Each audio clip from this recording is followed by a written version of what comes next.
Bienvenue sur la chaîne Le Plaisir de Penser les Choses et je vous remercie pour votre visite. Dans cette vidéo, je vous propose de partager une élaboration faite à propos de la légalisation du cannabis au Canada et la France, point d'interrogation. Un message du gouvernement du Canada. Il est maintenant légal au Canada pour les adultes de consommer du cannabis. Mais il y a... Pourquoi ce choix ? Pour deux raisons. La première, c'est que j'ai pu constater qu'en France, il y a dans les médias ou ailleurs des personnalités publiques qui réclament un débat national qui serait centré sur la légalisation ou la dépénalisation de certaines substances illicites, dont le cannabis. La deuxième, en toute modestie, je vous rappelle que j'ai travaillé plus de 20 ans dans un hôpital général au Canada où j'étais aussi chef de service en tant que psychiatre. Et j'ai donc pu sur place observer l'instauration de la loi et ses effets par la suite. En faisant référence à ce dont je vous ai parlé à propos de la langue de bois, je vous rappelle que ce thème, drogue et de leur légalisation, est un sujet de débat clivant. Alors le mot clivant n'a aucune connotation péjorative. Il n'exclut pas le fait qu'il puisse y avoir un débat contradictoire avec des oppositions qui peuvent être, comme on dit, dures ou passionnées.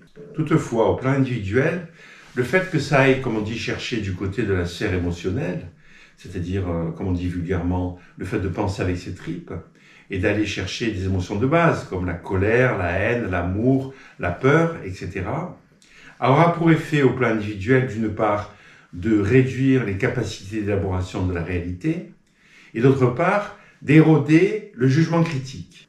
Le fait qu'un individu raisonne à l'affect va le rendre vulnérable à tout ce qui a à voir avec, par exemple, la propagande, le formatage, la fabrication d'une opinion, comme on dit.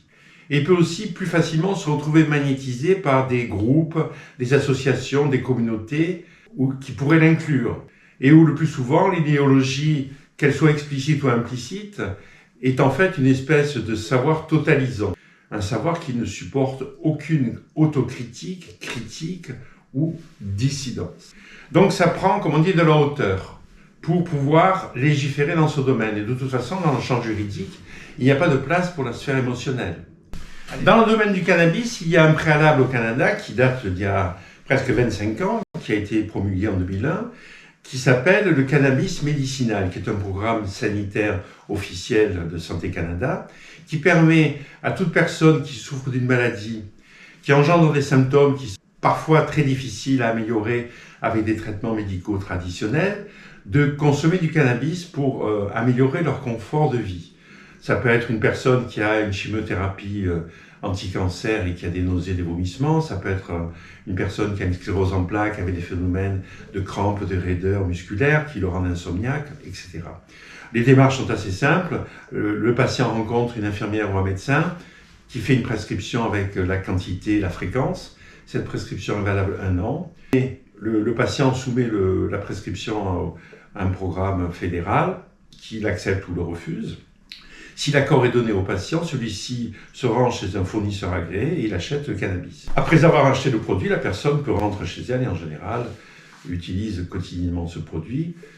Et je le répète, c'est un adulte et il a un devoir de protection vis-à-vis des mineurs en les mettant à l'abri de la consommation de ces produits. Rangez le cannabis dans un endroit sûr, hors de la portée des enfants.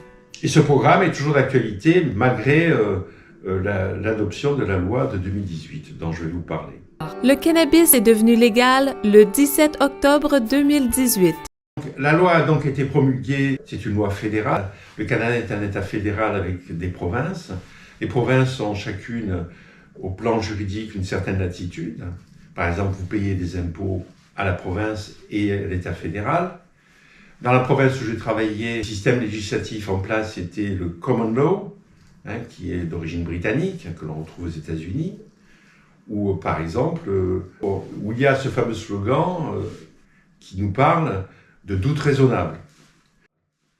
Alors, je vais faire ici un aparté parce que ce mot doute raisonnable, j'ai eu beaucoup de difficultés pour bien comprendre l'esprit de la loi. Et c'est un ami juge qui m'a un jour donné cette anecdote pour l'illustrer. Ça se passe il y a plus d'1 siècle, Dans une ferme, un paysan âgé, dans une étable, il est en train de traire une vache, il a un seau, et la vache donne un coup de patte et renverse le seau. Ça se produit 2 fois. Le paysan est en colère, il prend une corde, il amarre les pattes arrière de la vache pour reprendre la traite. Et à ce moment-là, tout âgé qu'il est, il a envie pressible de pisser. Il commence à défaire son pantalon, il se retrouve devant le cul de la vache, comme on dit. Sa femme rentre dans l'étable. Imaginons que cette femme dépose une plainte contre son mari au prétexte qu'il avait l'intention de violer la vache. C'est ça le doute raisonnable. Est-ce que raisonnablement, on peut imaginer que ce paysan... Alors, à propos de cet espace juridique, je vous rappelle aussi qu'au Canada, les procureurs et les juges sont tous des ex-avocats qui ont au moins 10 à 15 années d'expérience professionnelle dans le champ judiciaire et qui en font la demande. Je peux partager ici le fait que mon avocate est devenue juge. Elle avait, je crois, à l'époque, une quinzaine d'années d'expérience professionnelle. D'autre part, ces professionnels travaillent dans un contexte d'indépendance réelle. Et le gouvernement fédéral leur offre un salaire officiellement à visée anti-corruption, dont le montant moyen est d'environ, en faisant l'équivalent avec l'Europe, 20 000 € par mois. Je vous rappelle à ce propos que le carburant de la corruption comporte 4 éléments: le sexe, l'argent, le pouvoir et l'ego. Bon, le sexe et l'argent, c'est assez facile à illustrer. Le pouvoir, c'est évidemment l'aliénation hiérarchique éventuelle dans laquelle peut se retrouver un procureur ou un juge, selon le contexte. Et l'ego, ça a à voir surtout avec l'idéologie. Le professionnel a été formé dans ce qu'on appelle une école de la magistrature, où il pourrait y avoir peut-être à l'origine une idéologie politique d'arrière-plan. Que dans cet espace judiciaire, l'objectif, comme aux États-Unis, est avant tout de rendre la justice. La vérité, c'est accessoire. Comme disait William Shakespeare, la vérité est une chienne qu'il faut laisser au chenil. La vérité, chacun a la sienne. Donc cette loi crée un cadre juridique strict pour contrôler la distribution, la vente et la possession de cannabis au Canada. Cette loi a 3 objectifs à atteindre. Le premier, c'est protéger les jeunes vis-à-vis du cannabis, de mettre ce produit hors de leur portée. Alors quand on parle de jeunes, on parle de mineurs. La majorité au Canada, c'est 18 ans. Voici 3 exemples. Une boutique provinciale qui vend du cannabis, aucun mineur ne peut y accéder. C'est complètement interdit. Un adulte va dans une boutique, achète du cannabis qu'il ramène chez lui et le distribue à ses enfants, puis aux amis de ses enfants, et le soir fume du cannabis. La sanction pour ce type de comportement peut aller jusqu'à 14 ans de prison. Alors quand je dis 14 ans maximum, ça ne veut pas dire que les gens sont condamnés à 6 mois. Ça veut dire qu'on est plus près de 14 que de 0. Alors la protection des jeunes, c'est par exemple le fait que un influenceur sur des réseaux sociaux dont le public est en majorité des jeunes se met à vanter les mérites du cannabis, à inciter les jeunes à consommer, etc. Il pourrait être puni d'une peine de prison de maximum de 3 ans et d'une amende de 5 millions de dollars. Un autre exemple, un dealer dans un quartier embauche un gamin de 15 ans pour l'installer sur le toit d'un immeuble et surveiller ce qu'on appelle un point de deal. Ce dealer encourt une peine d'un maximum de 14 ans de prison. Donc il y a un appel à la responsabilité des adultes dans ce domaine, et en particulier les parents. Empêcher les profits, comme on dit, d'aller dans les poches des criminels. Et par exemple, l'importation, la possession, la distribution, la vente, la fabrication de cannabis sur tout le territoire canadien, et quelle que soit son ampleur, le nombre de protagonistes, les personnes qui sont impliquées dans ce scénario peuvent être sanctionnées jusqu'à 14 ans de prison. De surcroît, évidemment, les confiscations de tous les biens, les amendes. Pour ce qui est de réduire les profits criminels, le résultat est incontestable puisque depuis ces dernières années, on constate un effondrement du marché clandestin du cannabis. Sans doute, les protagonistes d'associations criminelles sont-elles orientées vers d'autres produits ou substances, mais ça n'a rien à voir avec la loi elle-même. La loi n'a pas l'intention de contrôler la criminalité. Elle a simplement l'intention de réduire dans un champ spécifique la portée des choses. Le troisième objectif consiste à protéger la santé et la sécurité publique en permettant aux adultes d'avoir accès au cannabis légal. Cette légalisation implique qu'il est donc dorénavant légal de détenir en tant qu'adulte moins de 30 grammes de cannabis séché, ce qui équivaut à peu près à 150 grammes de cannabis frais. Je vous rappelle qu'il faut 5 grammes de cannabis frais, de plantes fraîches, pour fabriquer 1 gramme de cannabis séché.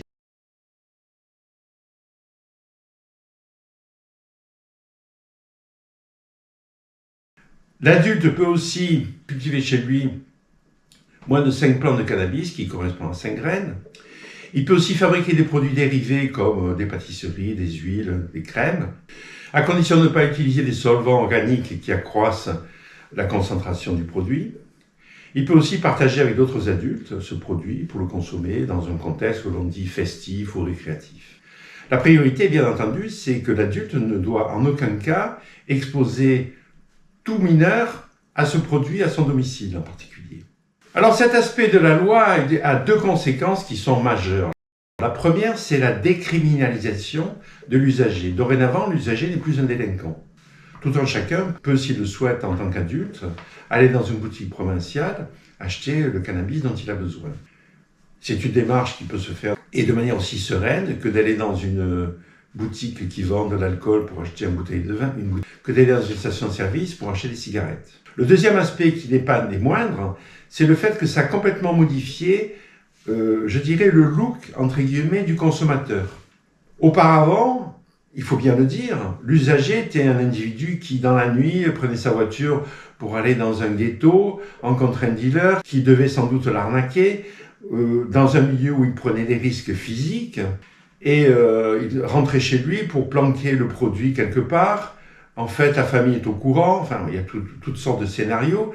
Pour un usager, le risque majeur est, suite à un contrôle de police, une inscription au casier judiciaire. Mais qui certainement érode, je dirais, l'image de l'usager, ce qui n'est plus le cas aujourd'hui.